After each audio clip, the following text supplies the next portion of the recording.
20 লাখেরও বেশি অ্যাকাউন্ট বন্ধ করে দিয়েছে মেটা।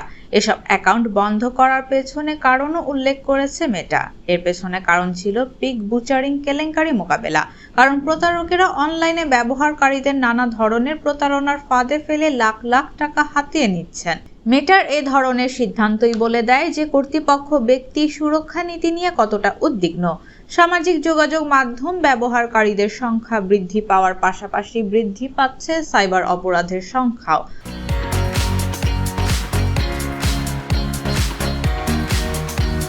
প্রথমে বিভিন্ন অ্যাপে সাধারণ মানুষের সঙ্গে বন্ধুত্বের সম্পর্ক তৈরি করেন অনেকেই। অপরিচিত মানুষের সঙ্গে বন্ধুত্ব করার আগ্রহ কাজে লাগিয়ে অনলাইনে বিভিন্ন ধরনের ফাঁদ পেতে অর্থ সংগ্রহ করে সাইবার অপরাধীরা। গোয়েন্দা বিশ্লেষণ প্রতিবেদনে মেটা ব্যাখ্যা করেছে যে কিভাবে প্রতারকেরা সাধারণত ডেটিং অ্যাপসগুলো বা বার্তা, ইমেইল, ফেসবুক এবং ইনস্টাগ্রামের মতো সামাজিক যোগাযোগ মাধ্যম ব্যবহার করে আক্রমণ শুরু করে। এই সমস্ত কথোপকথনটি সরানোর একটি ফাঁদ।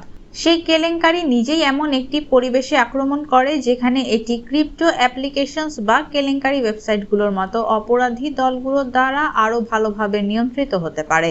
গত বছর এক প্রতিবেদনে বলা হয় বিশ্বে অন্তত 3 লাখ মানুষ প্রতিনিয়ত এ ধরনের প্রতারণার শিকার হয়েছেন। সব মিলিয়ে এক বছরে $64 বিলিয়ন হারিয়েছেন তারা। গত 2 বছর ধরে এই বিষয়টি নিয়ে বেশ উদ্বিগ্ন ছিল মেটা।